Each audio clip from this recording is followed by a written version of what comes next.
पिछले भाग में आपने देखा कि धरती पर अपराध लगातार बढ़ते ही जा रहे हैं। कली अपनी नकारात्मक शक्तियों के प्रभाव से मनुष्य की बुद्धि को अपने बस में करके उन्हें अधर्म की ओर ले जा रहा है। इधर इंस्पेक्टर दयाशंकर इन हत्या, लूट और बलात्कार जैसी घटनाओं को हल करने का प्रयास कर रहा है। इसी कड़ी में अचानक ही उसे भविष्य में होने वाली घटनाओं का पूर्वानुमान होना शुरू हो जाता है। अब आगे अपराधियों की लगातार होती धरपकड़ के बाद भी जुर्म था कि रुकने का नाम ही नहीं ले रहा था। इधर हिमालय की वादियों में बरसों से एक पैर पर खड़े होकर तपस्या में लीन बाबा जनक राम ने अचानक ही अपनी आंख खोल दी। आंख खोलते ही उन्होंने अपने शिष्य को आवाज लगाई, बेटा गणेश, समुद्र मंथन की कथा जानते हो? जी बाबा। अमृत पीने की लालसा में देवताओं से एक भूल हो गई थी। अमृत की एक बूंद राक्षस कली के विष प्रभावित शरीर पर पड़ गई थी, जिससे वो जीवित हो उठा था। सदियों से वो अपने भौतिक शरीर के अभाव में एक ऊर्जा का गोला बनाकर ब्रह्मांड में यहां से वहां घूम रहा है। किंतु अब कलयुग आ गया है। कलयुग का राक्षस कली का युग है। इस युग में होने वाले समस्त अधर्म, पाप, हत्या, लूट इत्यादि से जो ऊर्जा उत्पन्न होती है वो नकारात्मक ऊर्जा है। इसे नकारात्मक ऊर्जा से कली को बल मिल रहा है। इसलिए जब से कलयुग शुरू हुआ है, राक्षस कली की शक्तियां लगातार बढ़ रही है। ये तो भविष्य के गर्भ पूर्व नियोजित था कि कलयुग में पाप हर गुजरते समय के साथ बढ़ते जाएंगे और इस युग के अंत में ऊर्जा स्वरूप राक्षस कली अपने वास्तविक स्वरूप में आ जाएगा। किंतु ये बेहद चिंता का विषय है कि इस युग के अंत में नहीं, कली अभी ही आ चुका है। मानव के व्यभिचार, मदिरापान, पाप और बढ़ते अपराधों के कारण मन में समाहित नकारात्मक शक्तियों से समय से पहले ही कली को इतनी शक्ति प्राप्त हो गई है कि अब वो अपने वास्तविक रूप में आने के लिए छटपटा रहा है। कली ही बुरे काम करने वाले मनुष्यों को अपने बस में करके उनसे जघन्य से भी जघन्य पाप करवा रहा है, ताकि अधिक से अधिक नकारात्मक ऊर्जा उसे मिलती रहे और वो इस लोक का स्वामी बन सके। गुरुजी, किंतु आपको ये सब कैसे पता है? यह मेरे बरसों तक की गई तपस्या का प्रभाव है। मेरे पास दूर दृष्टि है। मैं बंद आंखों से दूर घटित घटना को महसूस कर सकता हूँ। यदि आपकी बातें सत्य है गुरुजी, तो क्या यही अंत है? क्या अब कलयुग का स्वामी एक राक्षस हो जाएगा? क्या धर्म की रक्षा करने को प्रभु कल्कि नहीं आएंगे? पुत्र गणेश, जहां पाप है वहां पुण्य भी है।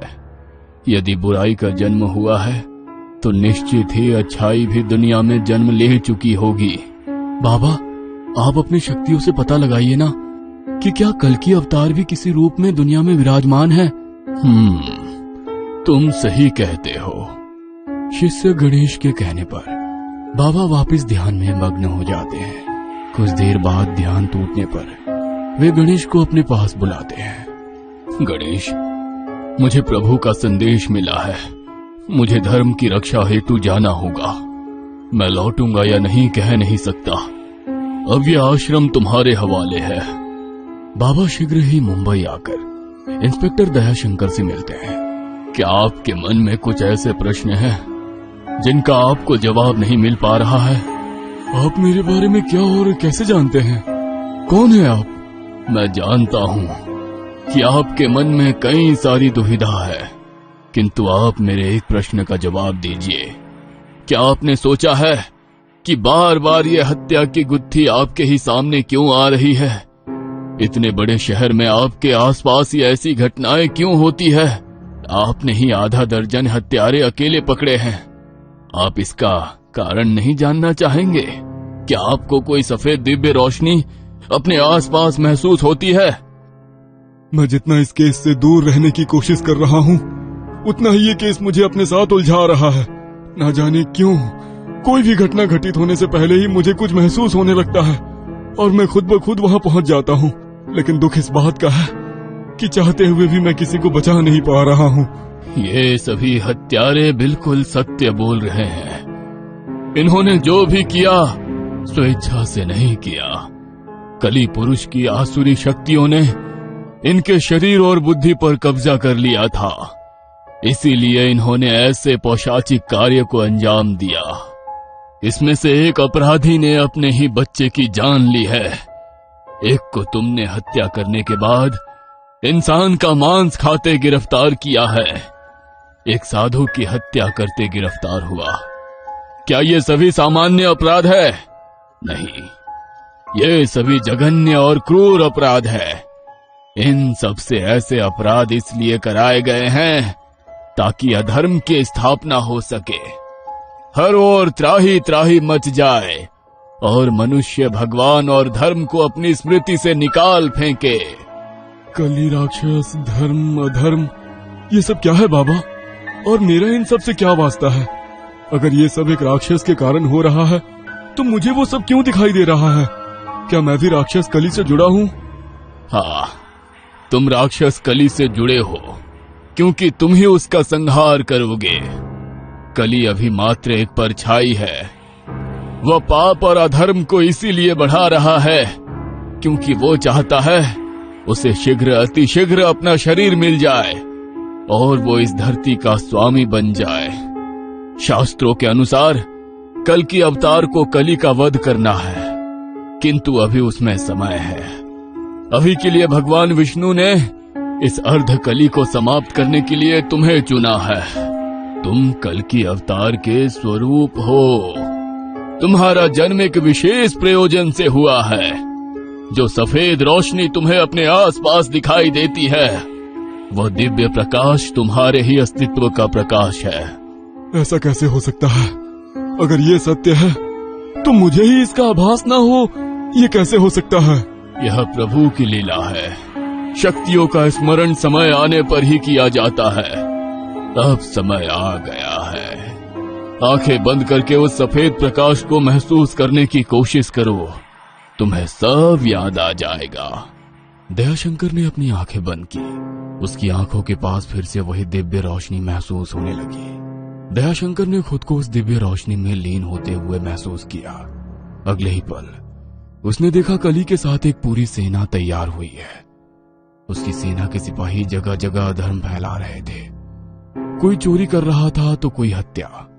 दयाशंकर को इन सभी पाप कर्मों से एक ऊर्जा निकलकर कली के धुएं नुमा शरीर में जाती हुई दिखाई दे रही थी। चिंतित होकर दयाशंकर अपनी आंखें खोलकर बाबा से कहता है, बाबा, कली की शक्तियां लगातार बढ़ती ही जा रही है। हमें कुछ न कुछ उपाय करके उसे रोकना होगा। आप कहते हैं कि मैं कली को रोक सकता हूँ, लेकिन मेरे पास तो कोई हथियार भी नहीं है। मैं निहत्था उसका मुकाबला कैसे करूंगा? तुम्हारी बुद्धि और विवेक ही तुम्हारा हथियार है। आगे बढ़ो, विजय तुम्हारी ही होगी। तुम्हारे इस युद्ध में मैं हर पल एक सारथी की तरह तुम्हारे साथ हूँ। शायद मेरे जन्म का भी यही प्रयोजन है कि मैं इस धर्म युद्ध का साक्षी बन सकूं। बाबा और दयाशंकर रात के अंधेरे में एक सुनसान स्थान पर पहुंच गए थे। वहां पहुंचकर दयाशंकर ने कली को सामने आने के लिए ललकारा। इंसानों को अपना हथियार बनाना बंद कर दे कली, सामने और मेरा मुकाबला कर। दयाशंकर के ललकारने से कुछ ही देर में वहां एक काली धुआंनामा आकृति दिखाई देने लगी। धीरे धीरे उस आकृति ने बहुत विशाल राक्षसी आकार लेना शुरू कर दिया। परछाई के सर पर दो बड़े और ऊंचे सिंग दिखाई पड़ रहे थे। उसका शरीर चट्टान की तरह विशाल था। एक एक करके सैकड़ों लोगों का हुजूम कली के पीछे आकर खड़ा होने लगा।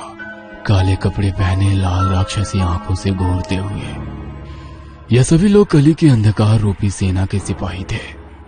अपने पीछे लगी हुई भीड़ को देखकर कली जोर जोर से हंसने लगा।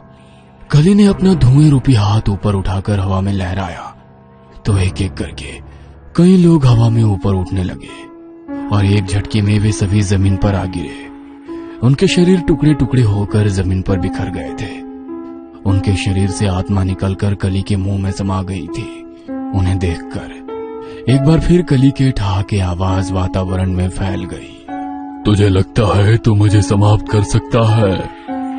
मुझे समाप्त करना संभव ही नहीं है। मैं इस कलयुग के कण कण में हूँ। मनुष्यों के मन में निराशा, ईर्ष्या, अहंकार, वासना सब मेरे ही रूप है। तुम मुझे समाप्त करना चाहते हो तो सबसे पहले इन सभी को इंसान के मन से निकाल कर दिखाओ। अगले ही पल दयाशंकर ने महसूस किया कि वो एकदम अकेला है। उसके आसपास कोई भी नहीं है। एक अंधेरे कमरे में किसी के रोने की आवाज उसे सुनाई दे रही है। वो आवाज का पीछा करते हुए दौड़कर वहां जाता है और देखता है कि सामने उसकी मां फांसी के फंदे से झूल रही है। दयाशंकर ये देखकर जोर जोर से चीखने लगता है। उसके हाथ पांव सुन्न पड़ने लगते हैं। तभी उसे महसूस हुआ कि कोई उसे झंझोर रहा है। आंखें खोलो दयाशंकर, ये कली का छल है। वह आपके मन के अंधकार की मदद से आपको काबू कर रहा है।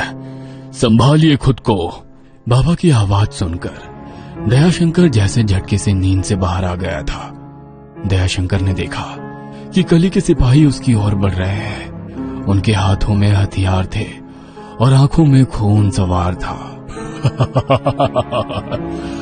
देखा तुमने मेरी शक्ति, जहां डर है वहां मैं हूं। मुझे खत्म नहीं कर सकते। अब कर सकते हो तो पहले अपनी अपनी रक्षा करो।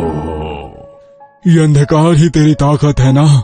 इतना कहते ही दयाशंकर के पास से एक तेज प्रकाश निकलने लगा, जिससे वहां का अंधेरा दूर हो गया और कली के सेना में सिपाही बनकर खड़े मनुष्यों की आंखें विस्मय से बड़ी होने लगी और उस रोशनी से जैसे उनका सम्मोहन भंग हो गया। उन्होंने हथियार फेंक दिए और वे दयाशंकर की ओर आकर खड़े हो गए। अब समय आ गया है। इससे पहले कि वो फिर से अंधेरा कायम करे, हमें महायज्ञ शुरू करना होगा। उसी महायज्ञ के परिणाम स्वरूप हम कली की शक्तियां कमजोर कर सकेंगे। बाबा और कल की स्वरूप दयाशंकर मिलकर असुर निवारण यज्ञ करते हैं। हवन कुंड से निकलता धुआं वातावरण में भरता जा रहा था और वे दोनों लगातार मंत्रों का उच्चारण कर रहे थे।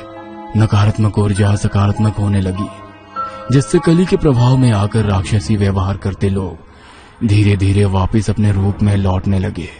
यज्ञ के धुएं का प्रभाव अब कली पर भी होने लगा था। बंद करो ये सब, बंद करो। अभी मैं अपने वास्तविक भौतिक रूप में नहीं आ सका हूं, इसलिए तुमसे युद्ध करने की मुझ में क्षमता नहीं है। इन मंत्रों की ध्वनि से मेरा ऊर्जा से बना शरीर नष्ट हो रहा है।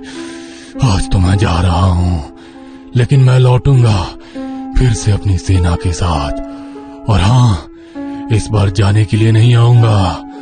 भूलना मत, मेरा ये युग है, कल युग। आज नहीं तो कल इस पर राज मेरा ही होगा। इतना कहकर कली धुएं के बवंडर में बदलने लगता है। बाबा और दयाशंकर अभी भी लगातार मंत्रों का जाप कर रहे थे। एक जोरदार चीख के साथ वह असंख्य छोटे छोटे टुकड़ों में बंटकर अलग अलग दिशाओं में जाकर विलीन हो जाता है। बाबा, क्या कली का अंत हो गया? क्या हमने उसे हरा दिया? क्या यही है धर्म की अधर्म पर जीत? नहीं दया, कलयुग में कली को हराना बहुत कठिन है। अभी तो वो चला गया है, वह फिर से लौटेगा अपने भौतिक शरीर के साथ, और तब बिना युद्ध के उसे हराना असंभव होगा। फिलहाल तो दुनिया बच गई है, लेकिन कली रूपी राक्षस तो हमारे मन में है। उससे बच पाना सरल नहीं।